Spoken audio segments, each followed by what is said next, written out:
નમસ્કાર, આપ નિહાળી રહ્યા છો ન્યૂઝ ફોર ઇન્ડિયા ક્રાઇમના એપિસોડમાં સ્વાગત છે આપનું। આપણા દેશની પ્રાચીન સંસ્કૃતિમાં સ્ત્રી પુરુષ વચ્ચેનો પ્રેમ અનેક સ્વરૂપે દર્શાવવામાં આવ્યો છે। રાધા કૃષ્ણનો પ્રેમ આપણી દરેકની નસ નસમાં વસે છે। તેમ છતાં એવું શા માટે છે કે આજના ભારતમાં પ્રેમ કથાઓ વારંવાર લોહીથી લખાય છે?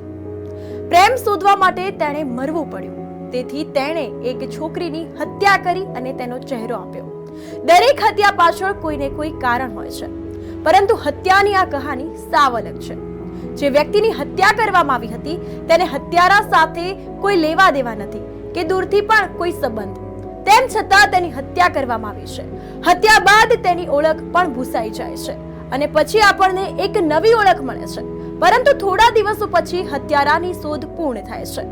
હવે જ્યારે આ હત્યારાઓએ હત્યામાં સંડોવાયેલા પાત્રોની વાત કરી તો પોલીસ પણ ચોંકી ઉઠી। આજે ક્રાઇમ સ્ટોરીઝમાં આવી જ એક મર્ડર મિસ્ટ્રીની ચર્ચા કરીએ, જેમાં પ્રેમ ખાતર માનવતાની હત્યા કરવામાં આવી હતી। આ વાર્તા ઉત્તર પ્રદેશના ગોરખપુર શહેરથી શરૂ થાય છે। કમલેશપુરમ કોલોની અહીં એન્જિનિયરિંગ કોલેજ પાસે આવેલી છે। આ કોલોનીમાં મોટી સંખ્યામાં લોકો રહે છે। આ ક્રાઇમ સ્ટોરી પણ આ જ કોલોની સાથે સંબંધિત છે। વર્ષ 2011ની વાત છે। તે સમયે ગરમીનો પ્રકોપ હતો। ત્યારે તારીખ હતી 10મી જૂન। કાળઝાળ ગરમીના કારણે દિવસ દરમિયાન લોકો ભાગ્યે જ બહાર નીકળતા હતા। લોકો સૂર્યાસ્ત થયા પછી જ ઘરની બહાર નીકળવાનું પસંદ કરતા હતા। તે ઘરમાંથી પણ સાંજે 24 વર્ષની છોકરી બહાર આવે છે। તે છોકરીનું નામ શિખા દુબે હતું। તે ઘરના થ્રેશોલ્ડમાંથી નીકળી જાય છે, પણ પાછો ફરતો નથી। કલાકો પછી પણ કંઈ ખબર પડતી નથી।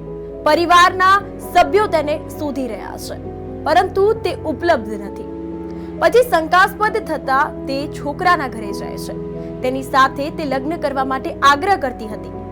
એ જ છોકરો જેનું નામ દીપુ હતું। ઉંમર આશરે 26 વર્ષ। હવે શિખાનો પરિવાર દીપુના ઘરે પહોંચ્યો, પરંતુ દીપુ પણ ત્યાંથી ગુમ થયો હોવાનું જાણવા મળે છે।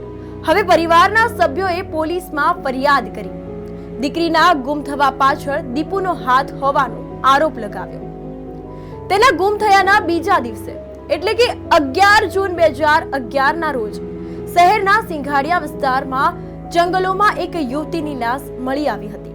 પોલીસે જ્યારે મૃતદેહ જોયો તો તેની ઊંચાઈ અને કપડાના આધારે તે શિખાની હોવાની શંકા ગઈ। આથી પોલીસે શિખાના પિતા રામપ્રકાશ દુબેને પણ ઓળખ માટે સ્થળ પર બોલાવ્યા હતા। પિતા ત્યાં પહોંચ્યા, જ્યાં બાળકીનો મૃતદેહ મળ્યો હતો। ત્યાં પરિવાર અને અન્ય સંબંધીઓ પણ ઉપસ્થિત હતા। હવે મૃતદેહ જોતા જ પરિવારના સભ્યો ચીસો પાડવા લાગ્યા, કારણ કે એ છોકરી બીજું કોઈ નહીં પણ શિખા હતી। સમાન કપડાં પહેર્યા હતા જે પહેરીને શિખા 10મી જૂને સાંજે ઘરની બહાર નીકળી ગઈ હતી। તેના ગળામાં તે જ દોરો જે તેણીની પોતાને અન્યની નજરથી બચાવવા માટે પહેરતી હતી, એ જ ચપ્પલ જે તેણીએ ઘરની બહાર નીકળતી વખતે પહેર્યા હતા, બધું જ હતું। ઊંચાઈ અને શરીર પણ સમાન છે, માત્ર તેનો ચહેરો ઓળખી શકાય તેમ ન હતો, કારણ કે તેનો ચહેરો ખરાબ રીતે કચડાઈ ગયો હતો। ચહેરા પર માત્ર લોહીનો લાલ રંગ દેખાતો હતો, બીજું કશું જ નહીં। હવે મૃતદેહની ઓળખ થતાં જ બાળકીના પિતાને પૂછવામાં આવ્યું, તમને કોની શંકા છે? કોઈ પણ સમય બગાડ્યા વિના શિખાના પિતા રામપ્રકાશ તરત જ કહે છે, તે જ ખૂની છે। તેની સાથે તે ભાગી ગયો હતો। નામ છે દીપુ યાદવ। હવે ગોરખપુર પોલીસે તરત જ ગુમ કેસના રિપોર્ટને હત્યાની કલમોમાં ફેરવી દીધો અને હત્યારાની શોધખોળ શરૂ કરી હતી। અહીં શિખાના પરિવારજનોએ મૃતદેહનું પોસ્ટમોર્ટમ કરાવ્યું, ત્યારબાદ અંતિમ સંસ્કાર પણ કરવામાં આવ્યા હતા। હવે પરિવારજનો આરોપીઓને વહેલી તકે પકડવાની માંગ કરી રહ્યા છે। તો આ અંતર્ગત આ ઘટનાને પગલે લોકોમાં ભારે રોષ જોવા મળ્યો હતો। રોષે ભરાયેલા લોકોએ તાત્કાલિક પગલાં લેવા માંગ કરી હતી। ઉચ્ચ પોલીસ અધિકારીઓએ પણ આ મામલે ઝડપી કાર્યવાહી કરવા સૂચના આપી હતી। પોલીસે હવે આરોપીને શોધવા તેના પરિવારજનોની કડક પૂછપરછ શરૂ કરી છે। પોલીસે આ કેસની તપાસ જૂની દેશી પેટર્ન પર કરી હતી। તેના નજીકના મિત્રો વિશે જાણો।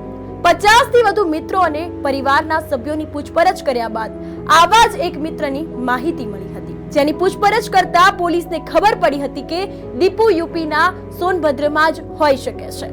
હવે પોલીસ આરોપી દીપુને તેના ફોટાની મદદથી સોનભદ્રમાં શોધી રહી હતી, જ્યાં તે ગુપ્ત રીતે અને નામ બદલીને રહેતો હતો ત્યાં પહોંચી ગયો। હવે સાદા ડ્રેસમાં તેને શોધતી પોલીસ એક રૂમના દરવાજા સુધી પહોંચે છે. દરવાજો ખખડાવે છે. એક છોકરી દરવાજો ખોલે છે. સાદા ડ્રેસમાં આવેલી પોલીસ યુવતીને જોઈને ચોંકી ગઈ હતી. પોલીસને તેમની આંખો પર વિશ્વાસ ન આવ્યો કે શું તેઓ ખરેખર આ જોઈ રહ્યા છે, કારણ કે તે છોકરી બીજું કોઈ નહીં પણ મૃત શિખા દુબે હતી. પોલીસ પણ આ જોઈને ચોંકી ઉઠી હતી. ત્યારબાદ પોલીસને દીપુ પણ રૂમમાંથી મળી આવ્યો હતો. હવે પોલીસ સમક્ષ એ સવાલ હતો, જો શિખા જીવિત છે તો મરનાર છોકરી કોણ હતી? જે ચોક્કસ અહીં એક સવાલ ઉદ્ભવે છે. હવે જ્યારે શિખા અને દીપુને આ અંગે પૂછપરછ કરવામાં આવી તો એક ચોંકાવનારી વાત સામે આવી.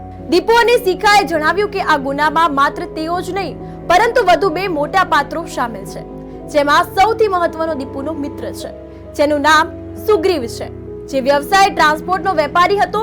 તે ઘણા વાહનો ચલાવે છે. તેને મળીને જ એક ભયાનક કાવતરું ઘડવામાં આવ્યું હતું. આખરે એક ટ્રક ડ્રાઈવર પણ આ ગુના પાત્રો સાથે જોડાયો. દીપુ અને શિખાએ પોલીસને જણાવ્યું કે બંને એકબીજાને ખૂબ પ્રેમ કરે છે. બંનેના ઘર નજીકમાં છે. એટલા માટે જ્યારે તેઓ તેને મળ્યા ત્યારે લોકોને શંકા ગઈ. જ્યારે શિખાના પરિવારને આ વાતની જાણ થઈ તો તેના પિતાએ સૌથી વધુ વિરોધ કર્યો. પિતાએ સ્પષ્ટ કહ્યું હતું કે ગમે તે થાય તે તેને છોકરાને સાથે લગ્ન કરવા દેશે નહીં. જો આમ થશે તો બધાને મારો મૃત ચહેરો દેખાશે. આવી સ્થિતિમાં બંને ચિંતિત થઈ ગયા. તેથી પરિવારને જાણ કર્યા વિના તેઓએ 18 એપ્રિલ 2011 ના રોજ મંદિરમાં લગ્ન કર્યા. લગ્ન બાદ બંને કોઈને કયા વગર પોતપોતાના ઘરે ચાલ્યા ગયા હતા. હવે બંને સાથે રહેવા માંગતા હતા, પરંતુ તેઓ જાણતા હતા કે પરિવારના સભ્યો સહમત નહીં થાય. હવે ઘરેથી ભાગશો તો પોલીસ કેસ થશે. જો પકડાઈ જશે તો બંને ફરી અલગ થઈ જશે.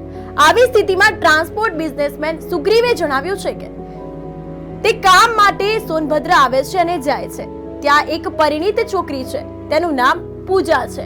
તેની ઉંમર આશરે 25 થી 26 વર્ષની છે. તે બિલકુલ શિખા જેવી દેખાય છે. તે શિખા જેટલી પાતળી છે.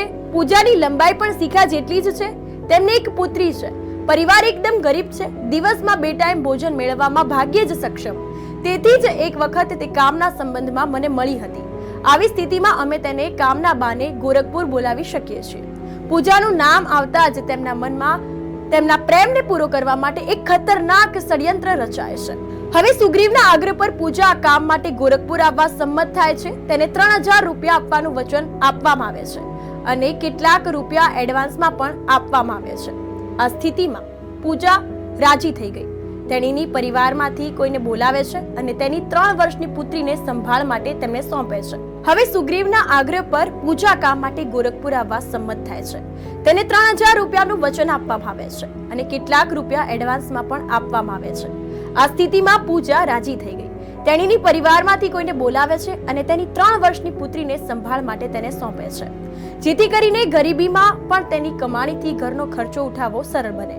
પરંતુ તેણીને ઓછી ખબર હતી કે તે ક્યાં જઈ રહી છે. તે મૃત્યુને પહોંચી વળશે. હવે તે તારીખ 10 જૂન નક્કી કરવામાં આવી છે. આ તારીખે સુગ્રીવે પોતે ટ્રક લઈને સોનભદ્રથી ગોરખપુર જવા નીકળ્યા હતા. તે ટ્રકમાં હેલ્પર બલરામ પણ હતો. હવે સુગ્રીવ અને ખલાસી બલરામ એક ટ્રકમાં પૂજા માટે ગોરખપુર આવે છે. તેઓ અહીંના નિર્જન જંગલ વિસ્તારમાં લઈ આવે છે. અહીં કેટલાક લોકો મળવા આવે છે. આ દરમિયાન સુગ્રીવે શિખા અને દીપુને પણ ત્યાં બોલાવ્યા હતા. ઘરની બહાર નીકળતા પહેલા પણ પૂજા માટેના નવા કપડાં દીપુએ માર્કેટમાંથી ખરીદ્યા. કોથળામાં રાખીને બંને જંગલમાં પહોંચી જાય છે. ત્યારબાદ પૂજાને ટ્રક જ્યાં ઊભી હતી ત્યાંથી દૂર લઈ જવામાં આવે છે. આ એટલા માટે છે કે ટ્રકના પૈડાનો કોઈ પત્તો ન મળે. આ પછી સુગ્રીવ અને દીપુ બંને મળીને પૂજાનું ગળું દબાવીને હત્યા કરી હતી. આ હત્યા પછી શિખા પોતાનું કાવતરું શરૂ કરે છે. તે મૃત પૂજાના કપડાં ઉતારે છે અને પોતાની પાસે રાખે છે અને તે પોતે જે કપડાં પહેરીને ઘરે આવી હતી તે જ કપડાં ઉતારીને મૃત પૂજાને પહેરાવી દે છે. શિખા હંમેશા તેના ગળામાં દોરો પહેરતી હતી. તેણે તે દોરો પણ કાઢીને પૂજાના ગળામાં નાખ્યો અને તે તેના ચપ્પલ પણ નજીકમાં મૂકીને ફેંકી દે છે. આ પછી શિખા નવા કપડાં પહેરીને તૈયાર થઈ જાય છે. ત્યારબાદ પૂજાનો ચહેરો ધારદાર અને ભારે હથિયાર વડે સંપૂર્ણ રીતે કચડી નાખવામાં આવ્યો હતો, જેથી ચહેરો કોઈ પણ રીતે ઓળખાય નહીં. આ રીતે મૃત પૂજાને શિખાનો આકાર આપ્યા પછી દરેક અલગથી નીકળી જાય છે. દીપુ અને શિખા ત્યાંથી બીજી કારમાં નીકળે છે. તે જ સમયે સુગ્રીવ અને ખલાસી પૂજાના મૃતદેહને ત્યાંથી લઈ જાય છે અને તેને સિંઘાડિયાના નજીકના જંગલની ધાર પાછળ છોડી દે છે, જેથી કોઈને તેના ઠેકાણા વિશે કોઈ સંકેત ન મળે. આ પછી તીક્ષ્ણ હથિયારોને દૂરથી કેનાલમાં ફેંકી દેવામાં આવે છે.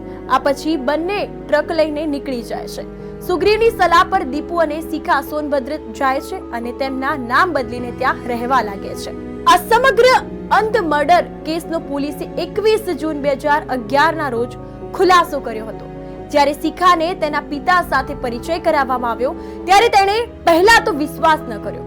મેં ક્યારેય વિચાર્યું નહોતું કે જે હાથથી મેં મારી દીકરીના અંતિમ સંસ્કાર કર્યા હતા તે હાથ તેને ફરીથી જીવિત સ્પર્શ કરી શકશે.